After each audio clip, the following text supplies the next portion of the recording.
apenas por alguns segundos. Apenas por alguns segundos. Ele se virou e olhou para mim. E ele disse: estou com fome. Vamos almoçar. E eu disse: claro, podemos ir almoçar. Mas em seguida eu disse: eu pensei que você havia me convidado aqui para orar para chover aqui. Foi nesse momento que ele se virou e olhou para mim. E o que ele disse mudou a minha vida. Mudou minha perspectiva da maneira que eu pensava meu relacionamento com o mundo. E eu estou certo de que você pode mudar a sua perspectiva também. E eis aqui o que ele me disse. Um pouco antes eu falei: eu pensei que você havia orado para que chovesse. E ele disse: não. Ele disse: se eu orasse pela chuva, a chuva nunca aconteceria.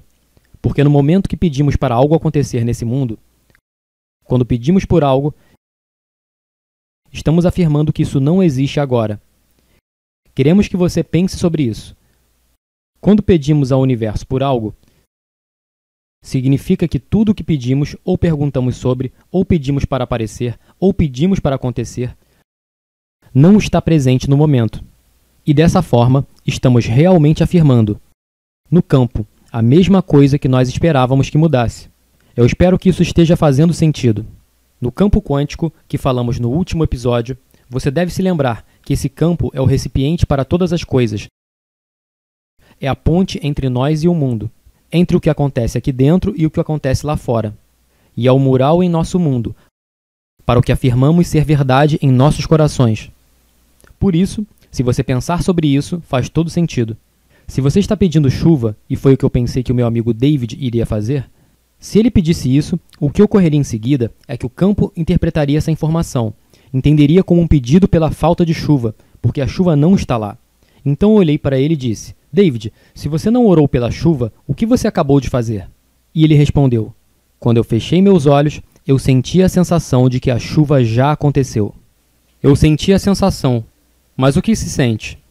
E ele disse: me visualizei em meu vilarejo, com meus pés descalços na lama, e a lama está lá, porque choveu bastante. Ele disse que sentiu os cheiros. Que tipo de cheiros? Os que são sentidos quando a chuva escorre pelas paredes de barro em nosso vilarejo. Ele disse: eu senti o sentimento que se sente quando eu ando pelos campos de milho, que estão altos e tocam em meu peito, enquanto eu ando sem camisa. E a plantação está alta, porque tem chovido muito. Ele disse: eu senti a sensação de que minha oração já foi respondida. E depois dei graças pelo que já aconteceu. Ele disse: naqueles poucos segundos eu senti os sentimentos e eu dei graças pela chuva. E tudo já ocorreu. Essa é uma história muito, muito poderosa para mim. Ilustra um princípio quântico, porque é uma enorme diferença entre trabalhar em direção ao resultado e começar o processo como se o resultado já estivesse no presente. Eu convido você a pensar sobre isso. Quando eu era um menino, crescendo em uma comunidade rural no norte do Missouri, passei muito tempo trabalhando em uma fazenda, um ambiente rural, carregando feno, emendando cercas, cuidando de aves, treinando cães de caça, alimentando vacas, todos esses tipos de coisas.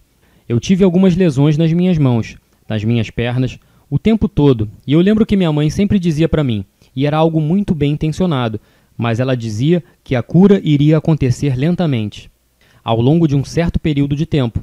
Ela dizia: vai curar um pouco hoje, um pouco amanhã, um pouco no dia seguinte, até que essa dor passe.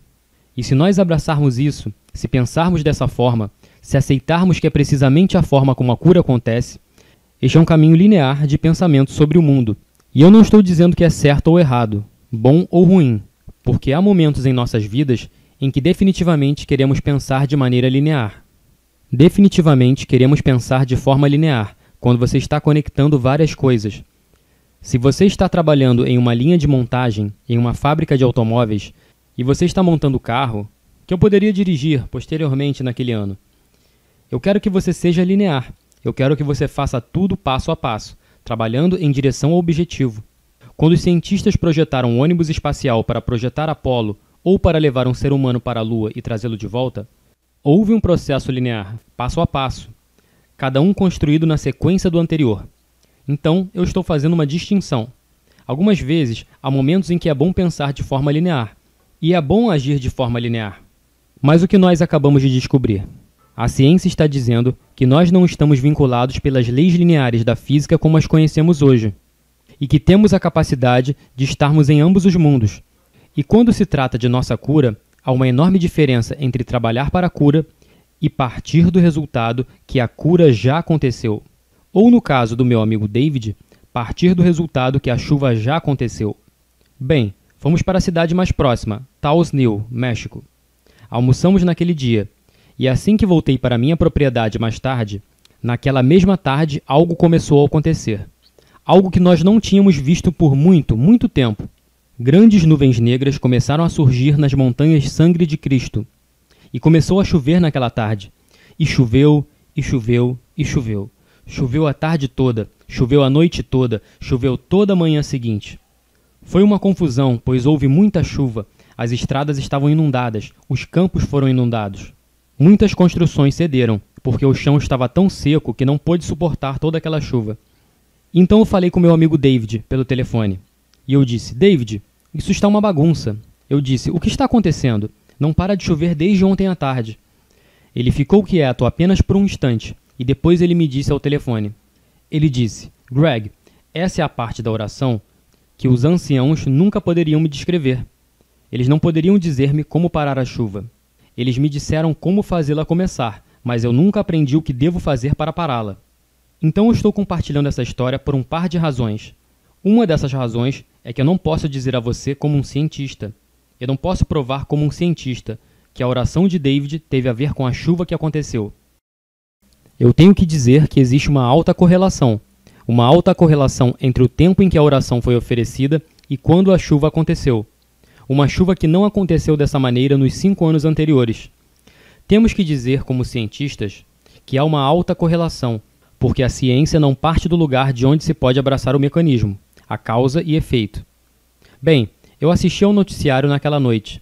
Naquela parte do Novo México, nós fomos capazes de conectar as estações de TV de partes do Colorado, do sul do Colorado e partes do norte do Novo México.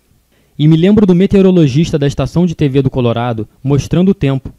E ele mostrou um sistema de baixa pressão vindo através do norte do Colorado.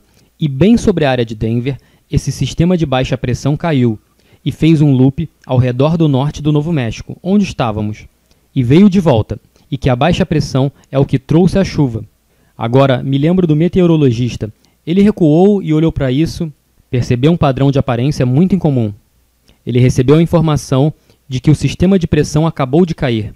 E tudo que ele disse foi, É tudo o que ele disse, porque ele não podia explicar o que estava acontecendo.